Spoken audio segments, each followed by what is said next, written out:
Hello everyone, it's great to see you all again in this series sharing simple and effective gardening tips. If you have a beautiful rose cutting and want to create a healthy new plant at home, please take a few minutes to watch today's video. The method I'm sharing uses very familiar materials. This is a method that many plant enthusiasts have shared with each other. Although the results may vary depending on the actual conditions, if done carefully and properly, you will have a very interesting experience.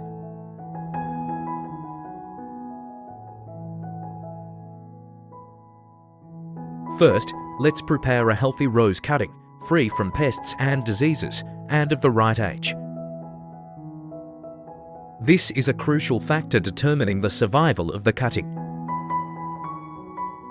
Cuttings that are too young tend to lose water easily, while those that are too old are slow to form new roots. After choosing a suitable cutting, cut off all the leaves and thorns on the stem. Removing the leaves will help limit water loss, while the branch doesn't yet have roots to absorb water from the environment. Next, trim the branch to about 20 centimeters. This length helps the branch retain many dormant buds, but is still compact enough to concentrate nutrients for root formation. Finally, use a sharp knife to lightly trim a section of bark at the base of the branch.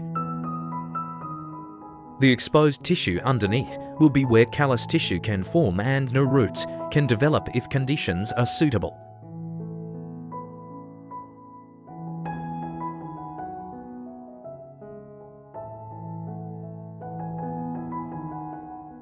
Next, prepare a fresh aloe vera branch.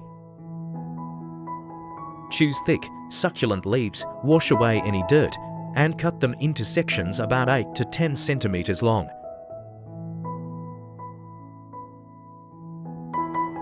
Take a section of aloe vera and insert the base of the rose branch deep into the aloe vera gel for about 30 minutes. Aloe vera has long been used by many gardeners in plant care tips because its gel contains a lot of water and natural compounds. The main purpose of this step is to help retain moisture at the base of the cutting initially, while also creating a soft contact environment before transferring it to the main growing medium. This is a traditional method used by many. However, the effectiveness may vary depending on the rose variety and care conditions.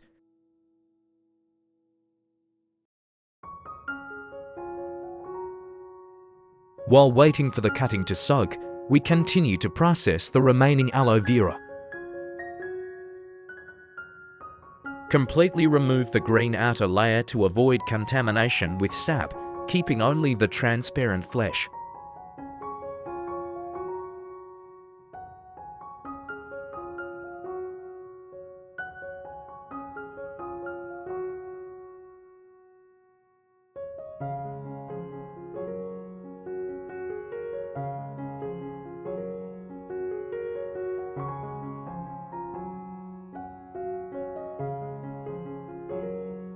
Then, chop the aloe vera flesh into small pieces and put it into a clean plastic cup.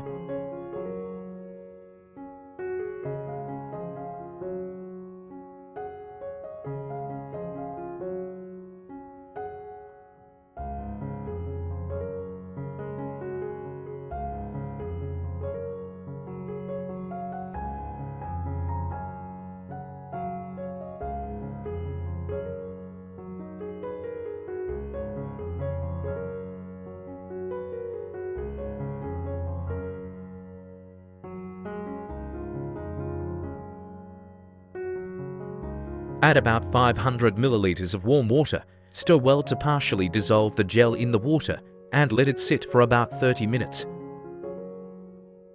This solution will be used in the next step to create a moist environment for the cutting.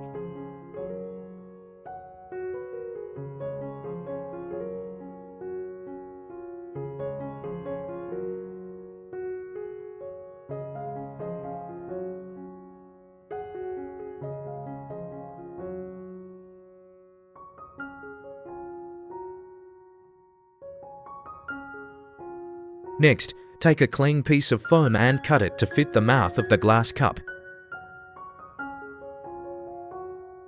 The foam will help to stabilize the stem and keep the base in contact with the solution.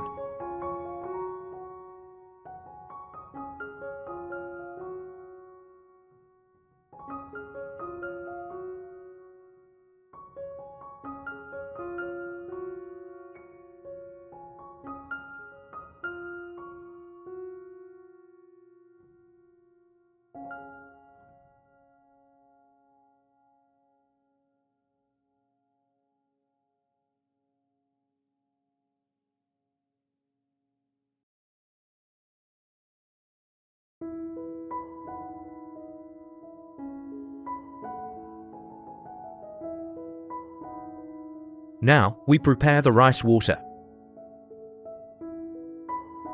Put about 5 tablespoons of rice into a clean cup. Add 500 milliliters of water and stir thoroughly with your hand to dissolve the rice bran into the water.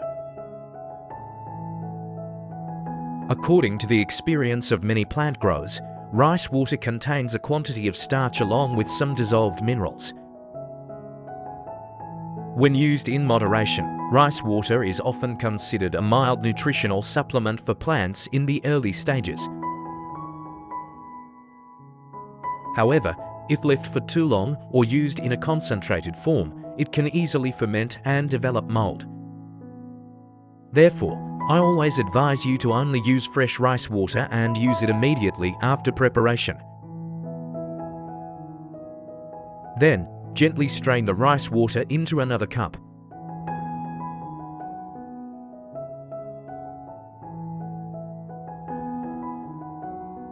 After both solutions are ready, mix the aloe vera solution with the rice water. Stir gently to combine the mixture and pour it into a small glass cup that you have prepared beforehand.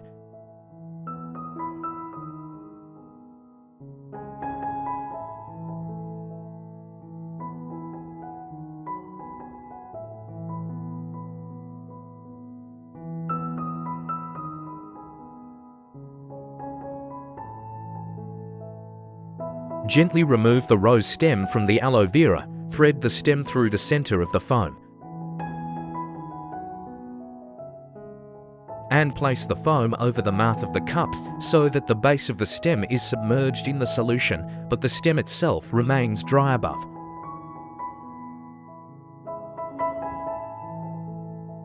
To increase the moisture level of the cuttings before root formation, use a clear plastic bag or a clear plastic cup to completely cover the cutting and the glass cup.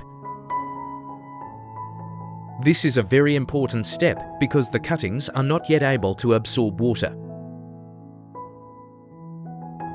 If the moisture level is not maintained, the cuttings will easily wilt. After completion, place the cup in a cool, well-ventilated place with gentle diffused light, avoiding strong winds and especially direct sunlight.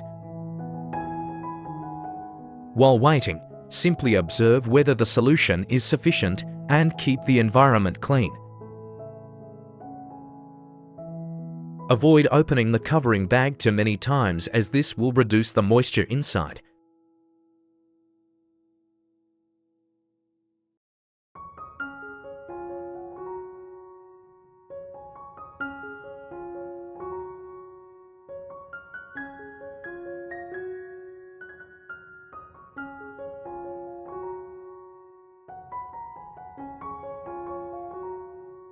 After about 10 days, if conditions are suitable, you will begin to see fresh green shoots appearing at the dormant buds on the cutting.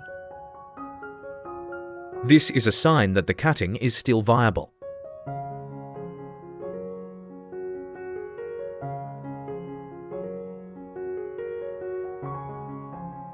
When checking the base, many white, plump, and healthy roots may have formed around the cut area.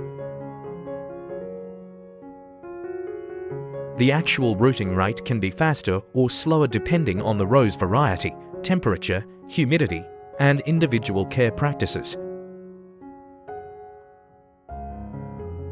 So, we've completed the entire process of propagating roses using the method I wanted to share in today's video. What I always want to tell you is that gardening isn't a race to see who succeeds fastest,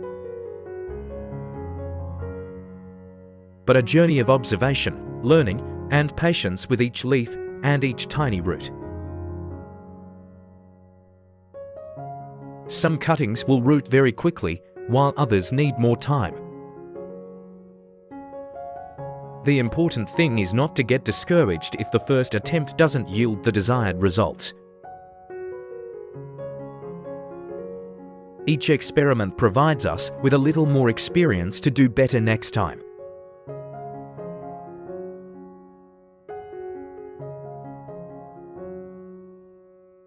Once the root system is strong enough, transfer the cutting to a well-draining pot and use clean river sand as a growing medium initially. Sand helps the young roots develop in a well-ventilated environment and prevents waterlogging. After the plant starts producing new leaves and stabilizes, you can switch to a more nutrient-rich growing medium for long-term growth.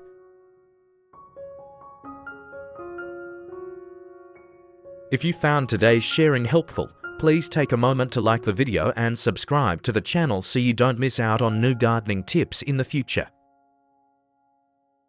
If you have any good tips or your own experiences, don't hesitate to share them so everyone can learn from each other. Thank you all for accompanying me to the end of the video. See you in the next videos. Goodbye, and I wish you much success with your passion for gardening.